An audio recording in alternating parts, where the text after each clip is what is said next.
So, now we're going to go ahead and go into our discussion, which is the pre-release event of Defenders of Equestria.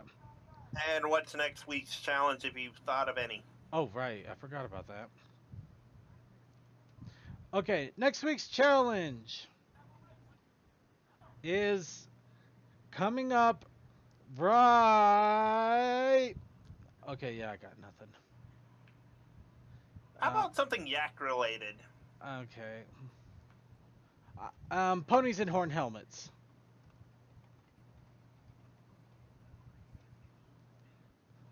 I'm gonna go with ponies and horn helmets. That's my goal, and I'm sticking to it.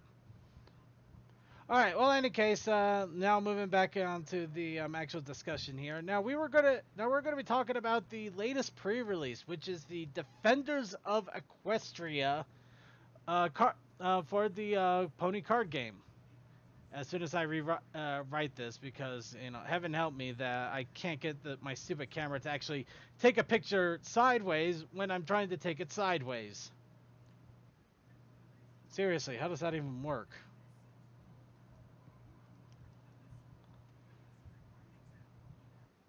All right, so Defenders of Equestria was a release of a new set after a long hiatus between the most last one and this one, of course. I think it may have been about 6, 7, or even 8 months, which is quite a long, which is actually a pretty long term and pretty long time in terms of card games. Now, this pre-release actually was a little bit different from what I expected, or at least what has happened in the past. And that's pretty much what we're going to be talking about first. Now, in the past pre-releases, there was a huge hullabaloo of a lot of stuff going on with the pre-releases. There were T-shirts, posters, multitudes of different packs. You got like 4 or 5 different dog tags. The Absolute Discord set actually had a balloon that had the Discord face on it. Each one of the sets actually had a lot of different extra fun things. Now, the weird thing about this one this time around is that it kind of cut down a lot on the frills, which it's making me question a few things going on here, but it still had some good stuff going on with it. To start off with, of course, you had the little place card for the Defenders of Equestria with its quiz on the back. In this case, they also had a dog tag, which you can see I ended up getting everybody's favorite rock pony, and also a button. That's right, I got a button. Now, of course, along with this, they also had a promo card that got released to everybody. I'll be showing that off in a little bit. And several packs of the new set. Now, the fun thing about this is there's a lot. There's actually is quite a few changes that happened with the set, and I'm wondering well, I'll get into speculation here in a moment, of course, because there's a lot of things that have crossed my mind in regards to this while this was happening. But to get back on track here, the pre-release wasn't a large one.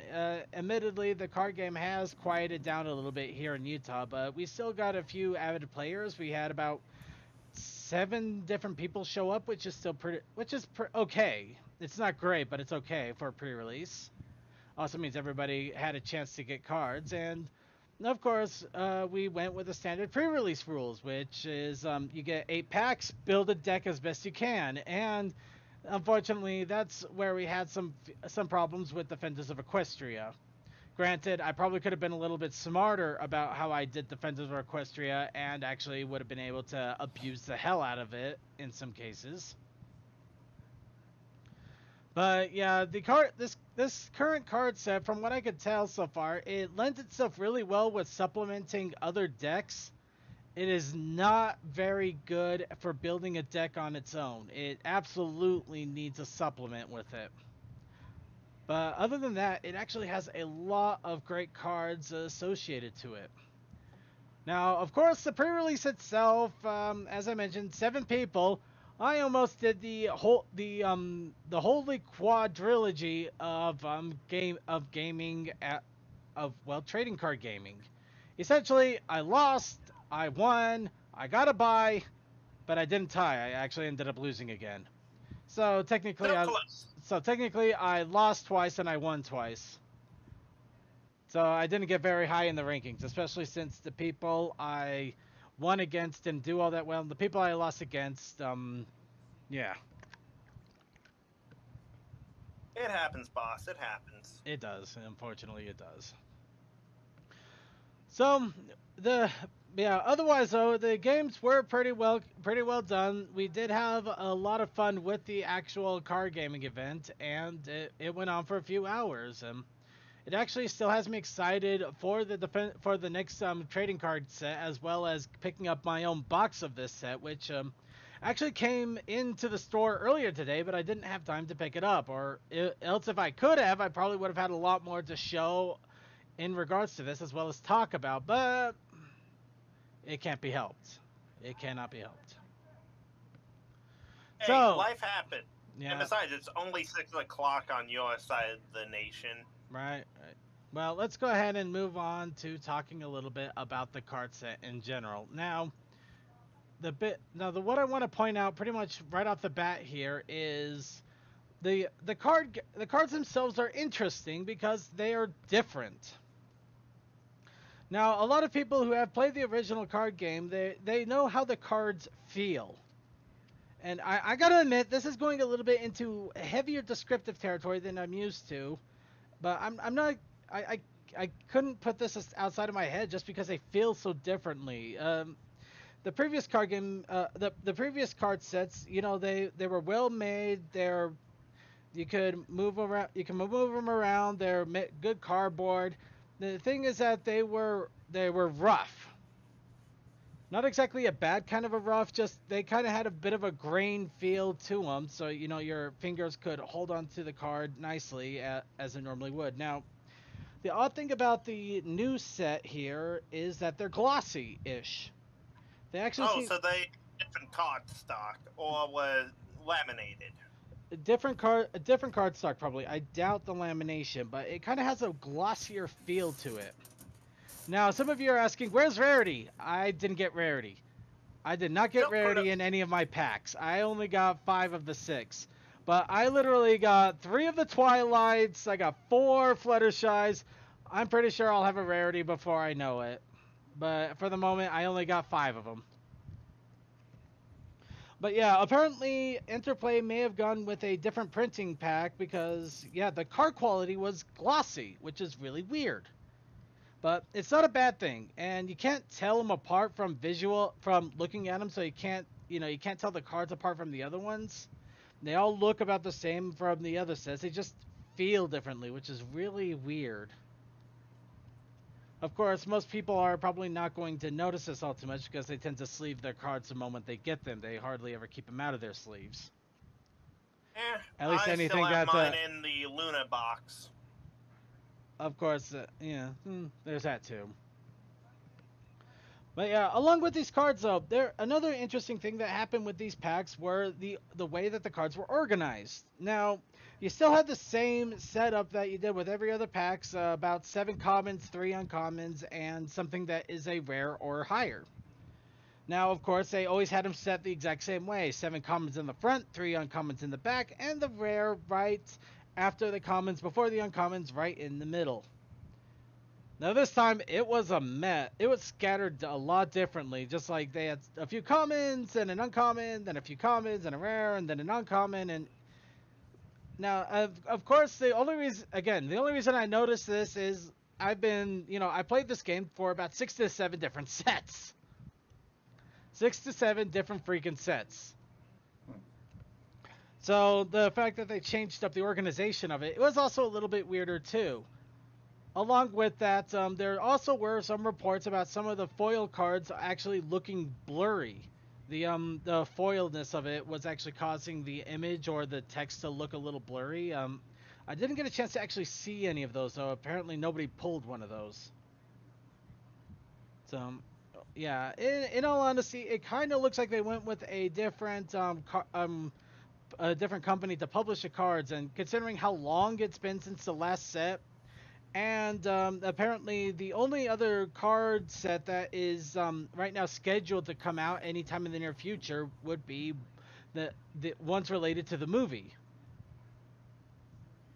Now, I don't know if that actually means that we might be seeing the end of the card game here as well, or they're just slowing up a little bit. I'm hoping it's just slowing up because I kind of do like the card game, but in any case, that's the speculation on my side there. I don't really know what is going on with the card game in the background, but for the moment, the cards are still really good. They're still a lot of fun, but let's actually talk about the cards themselves. Now, of course, I did mention you have the main 6 here, and of course, the main 6 also have their own boosted abilities. Rotating once again. Actually, I had a rough idea here. Sorry. Now, with the boosted abilities, the fun thing is that I obviously didn't take a good picture of this because they're a little blurry. I do apologize for that. But yeah, a lot of the main 6 here, they have more varied abilities than they've had in the past. Some of them are used to be able to get tokens when they confront a problem. Others are messing with troublemakers, getting more power just because they flipped, or doing other fun little shenanigans. In all honesty, they actually do have a varied amount of different abilities, so I think these main 6 will actually see quite a lot of play in upcoming tournaments as well as just normal gameplay. Well, unlike the original one, because I have all of the main 6 original, they actually interact with the new elements. Well, yeah, they definitely do, but that kind of makes sense too. It's not the old cards can't act with the new elements because they weren't made when the new elements existed. But that's kind of true. But I'm just saying for like gameplay. Yeah, fair enough. But yes, in any case, the main 6 do hold a very strong element. Of course, they don't hold a candle compared to a rare. There's a rare main card that you can actually pick up in this game. I actually saw it on the field of play, and it destroyed me, and I hate it. Because that card was basically... What is the rare card? It's Thorax. It's Thorax. Changeling or bug? The Changeling. Actually, he goes from Changeling... He goes from Changeling to Thorax Prince. And actually, that's a good element in the card game. It's a good element, but he is nasty as hell when he gets boosted. He has a ton of abilities that boost his own attack and everybody else's attack, and he can move around like lightning. And he is a messed up card, and I hated him because he came out to play.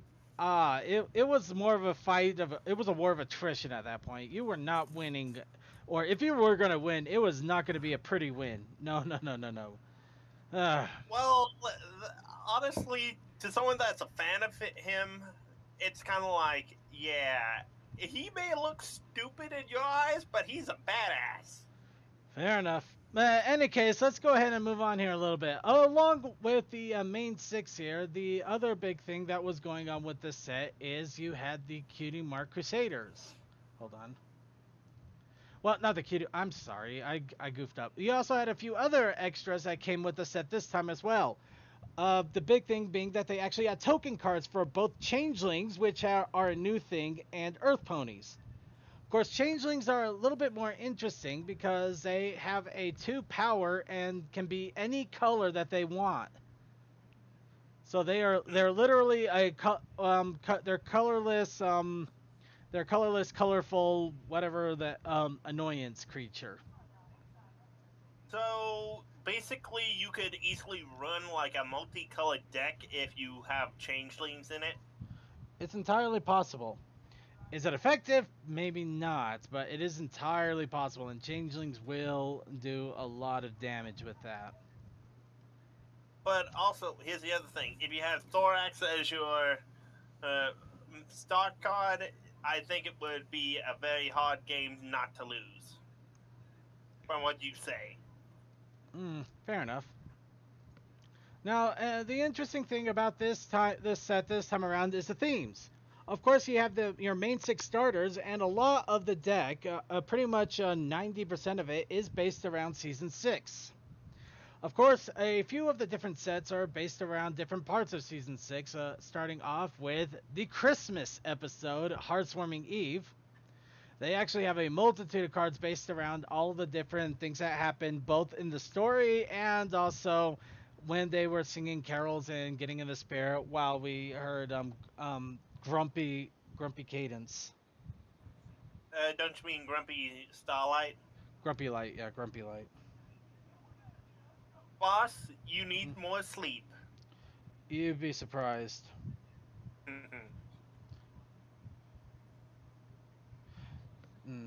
Okay, so but yeah, Grumpy Light and also just all of the different Christmas characters. So there isn't any central theme to the characters. All of them have different abilities, but it is kind of fun to see just all of the different Christmas ponies, and also some of them are ridiculously powerful. Like I'm not gonna lie, the Applejacks and the Pinkie Pies, I had those running roughshod over the field every chance I had, and they were fun.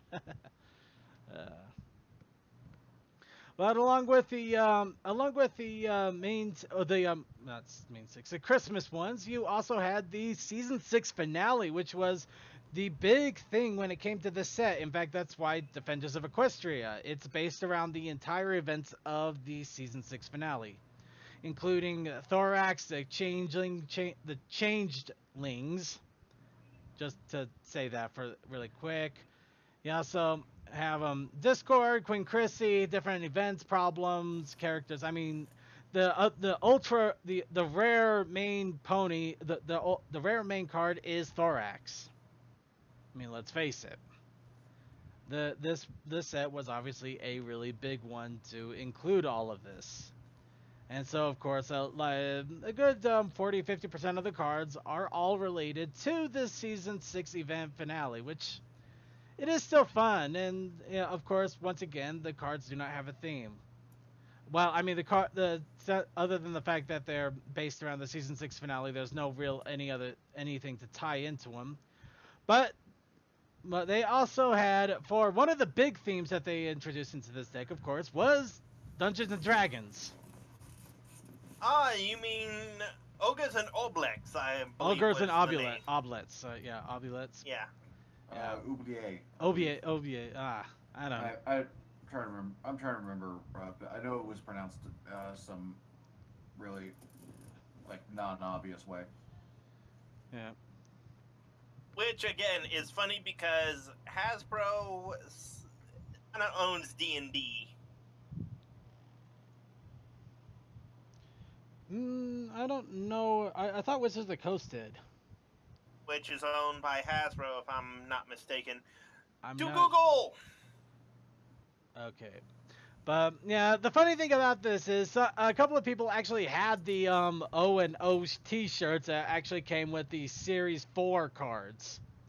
That's a whole nother thing, though. But, yeah, the D&D characters also made their appearances in several cards.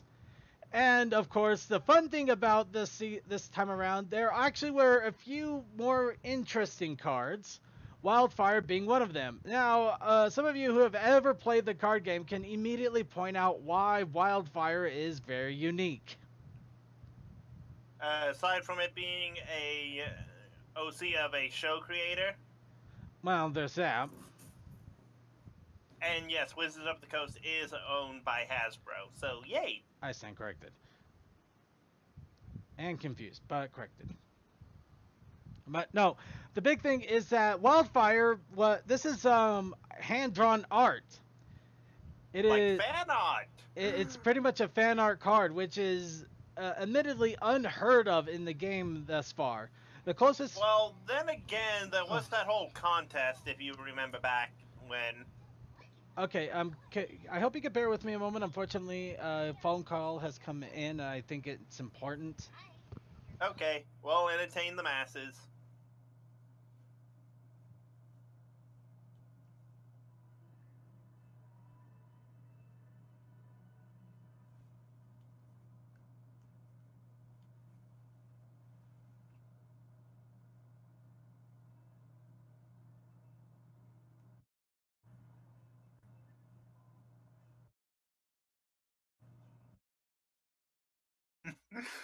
I'm just reading the quote.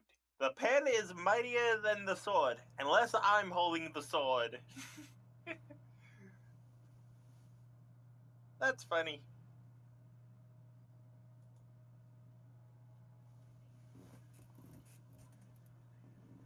So, Suki, how's the MLB game going for you?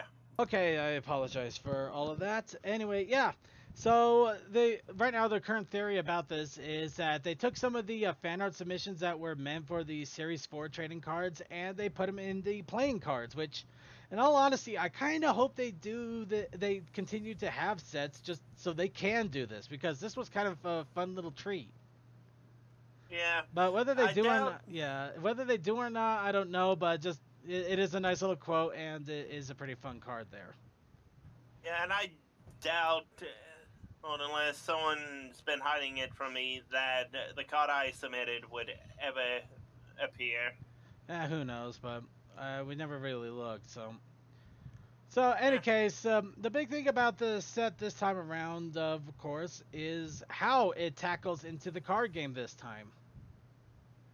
Oh, right. I forgot. I actually got a couple of super rares in the set as well, and as I mentioned before, the super rares look pretty good too. They have the same glossy feel. The foils are still nice. Got the nice little image in the background there, and they're a delight to have. So collecting The middle one is a VM's dream. the middle one is somebody's dream. I'd rather not encourage it here and now. Hey, Suki, wouldn't your roommate like the middle one? Probably. Yeah.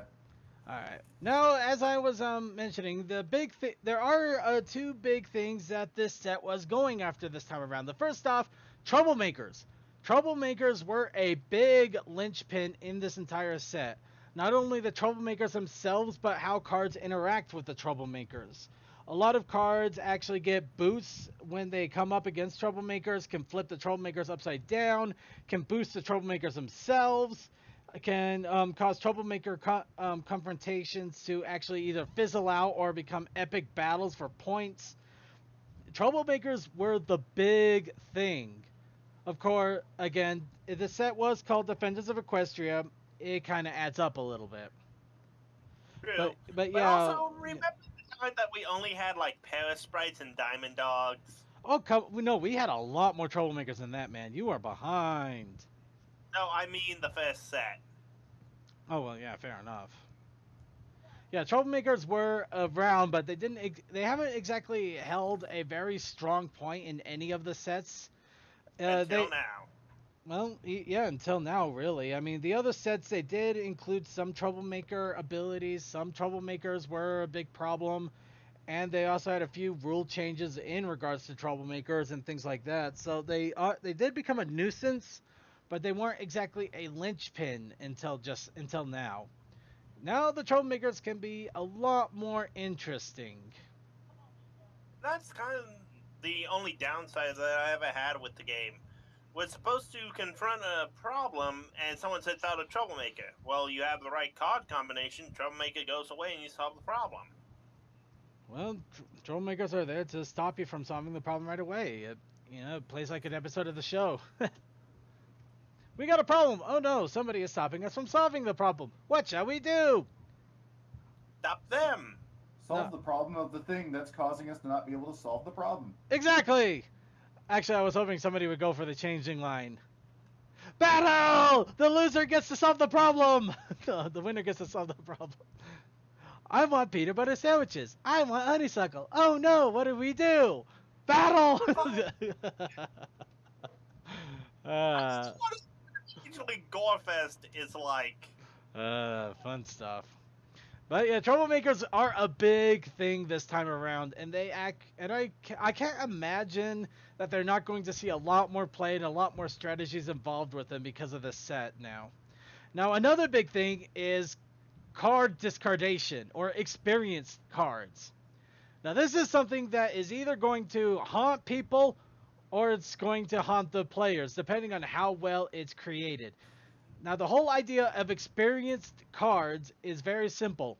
The more card of that exact same type you have in your discard pile, the more powerful the card becomes. Now, So basically, we have a Slifer situation of I can just throw all these monsters into my graveyard to power up my dragon. a little bit, but it would have to be a specific monster. You'd have to have 3 different Slifers, and the 2 that are discarded power up the 3rd. Ah, fair enough, fair enough. But it can't. This can end up being quite the game changer. Already, the cards are pretty staple in being basic cards. 2 power for a 2 cost for a 2 power card. That's pretty standard, and that's actually pretty good. But if you had 2 different Thoraxes in your discard pile, or 2 different Captain Wazes, you end up having a card that you pay 2 for and is a 4 power. And not only that, damn, double the power. Not only that, a lot of cards are encourage dropping cards out of your hand, so you could discard these cards really easily. In fact, Captain Was himself right there. You retire the card to pull a Troublemaker from your discard pile. You can drop Captain Was like he was nothing and get him in your discard pile quite easily. Of course, there are a few cards that also play off of your hand count as well, whether you have more cards in your hand or less in your hand. But the 2 big ones this time around are experience cards and Troublemaker cards.